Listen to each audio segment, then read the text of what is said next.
The deeper they descended, the quieter the bone library became. Not silent, listening. Rhen Calder's boots barely made a sound on the mirror-like floor as he, Lira, and Elias walked the final fractured corridor. Floating teal and golden shards drifted past them like slow snowflakes made of forgotten dreams. Ren's hand tightened around his brass compass. The needle spun wildly. "We're close," he whispered. Lira's voice was low, almost reverent. "I can feel it in my bones. Literally. The resonance here is different. It's not just power. It's memory. The memory of everything." Elias adjusted his cracked spectacles, his skeletal fingers trembling slightly. The archivist warned us. Once we cross the threshold of unwritten pages, there is no turning back. The first bone does not merely show you answers. It becomes the question you were always afraid to ask. They stepped through the final arch, a colossal ribcage gate that opened like jaws. Before them stretched an impossible sphere of perfect darkness, held together by rings of glowing white bone. In its center, floating weightlessly, was the first bone. It was larger than any mountain, yet somehow intimate. Golden veins of pure resonance pulsed across its surface, like living rivers of light. Every story ever told, and every story that would never be told, shimmered across its surface in shifting runes. The air itself felt sacred, heavy, alive. A deep ancient voice resonated directly inside their minds and hearts, warm yet immense, like the first heartbeat of the universe. So, the young explorer finally arrives. "I have been waiting for you, Rhen Calder, for a very, very long time." Ren's breath caught. The voice was neither male nor female, neither old nor young. It was every voice that had ever spoken a story. I came for answers," Rhen said, his voice steadier than he felt. "About the hollows, about why the surface is dying, about what resonance truly costs, and about who I really am." The first bone pulsed once. A wave of golden light washed over them, showing fleeting visions. Rhen as a child in New Dubai, his mother singing an old lullaby, the moment the Burj ruins first cracked open. "Ah, child of two worlds, you seek the beginning because you fear the ending. Very well. Ask. But know this. Every truth I give you will cost a memory. Not just any memory, the ones you hold dearest." Lira stepped forward, her eyes glowing with faint resonance. "Then let me pay first. I want to know why the mirror sea shows me versions of myself that never chose to be a warden." The voice softened, almost tender. "Because choice is the only thing that separates stories from prisons, dear Lira. In the mirror sea, you saw every path you rejected. You carry their weight so that others may walk lighter. That is the price of becoming a true guardian."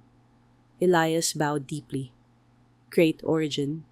I have served the library for centuries, yet I still do not understand why some stories must be forgotten." "Because not every story deserves to be remembered, little archivist," the voice replied with gentle sorrow. "Some tales are weapons, some are chains, some are mercifully allowed to dissolve so new ones may grow. You have protected the balance longer than most, but even you must one day let go." Rhen looked up at the colossal bone, eyes burning with golden light. "And me? Why do I keep hearing my mother's song when I use resonance? Why does the compass always point here, no matter where I am?" A long silence filled the sanctum. Then the first bone slowly rotated, revealing a single glowing crack near its core. "Because you are not merely an explorer, Rhen. You are the bridge. Your mother was one of the last surface singers who remembered the old songs, the ones that hold the hollows together. When she sang to you as a child, she unknowingly bound a fragment of the first bone's resonance into your soul.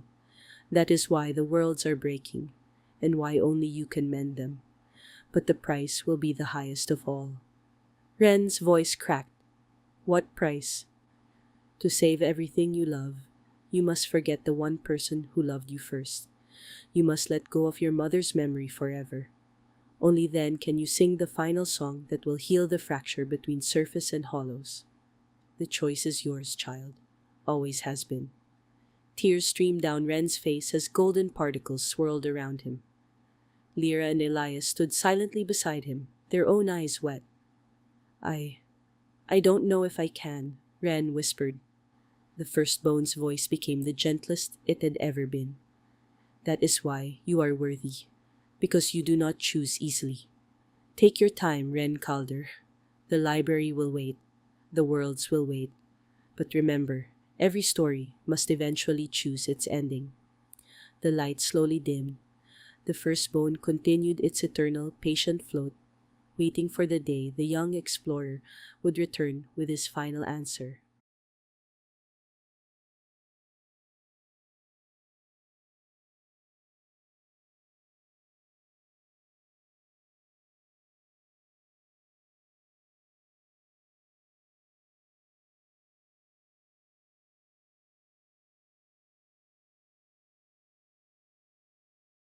Traveler.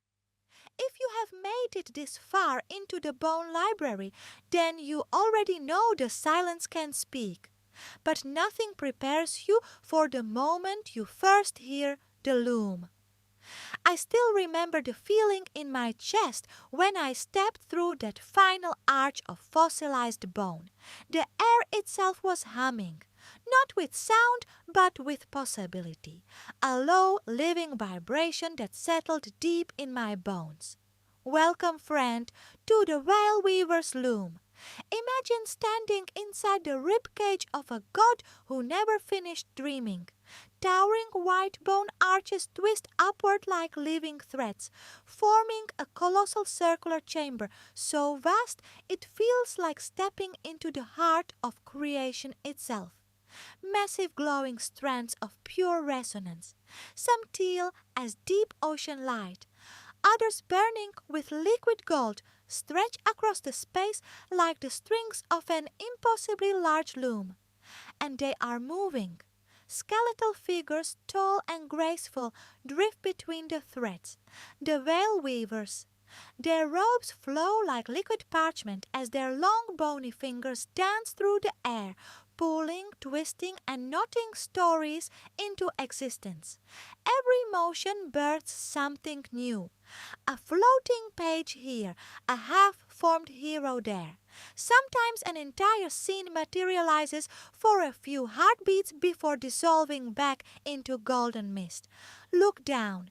The floor is a perfect mirror, so flawless that you cannot tell where the real chamber ends and its reflection begins. The entire loom floats in an infinite double universe of light and bone. Every glowing thread, every drifting shard, every weaver has its perfect twin beneath your feet. Many explorers have lost themselves here simply by staring too long into their own reflections, wondering which version of them is real. The air carries the scent of fresh ink, warm paper, and night-blooming flowers. Thousands of crystalline teal and gold shards drift lazily through the chamber like slow-motion fireflies. When they catch the god rays streaming from above, they sparkle with such beauty it almost hurts to look at them. This is no ordinary archive. This is where the unfinished become real. I watched one weaver coax a new character into being.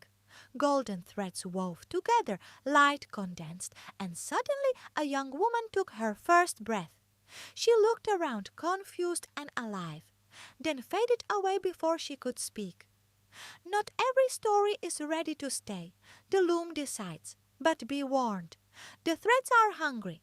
Touch one for too long, and it may try to weave you into its tail. I felt it once, a gentle but insistent pull, offering me a different life, a different ending. It was tempting, terribly tempting. The deeper you go toward the center, the brighter the loom's heart burns. A blazing core where all threads converge, Stand there and you can feel every story that ever was and every story that might still be pressing against your soul. So if you ever find this place, remember these words. Bring only the memories you are willing to trade. Speak softly and never ever look too long into the mirror floor, because the loom doesn't just tell stories. Sometimes it writes new ones with you as the main character. This is the Veil Weaver's Loom, the place where forgotten things are given a second chance to live, and where living things risk being forgotten. Safe travels, explorer, and may your story be one worth weaving.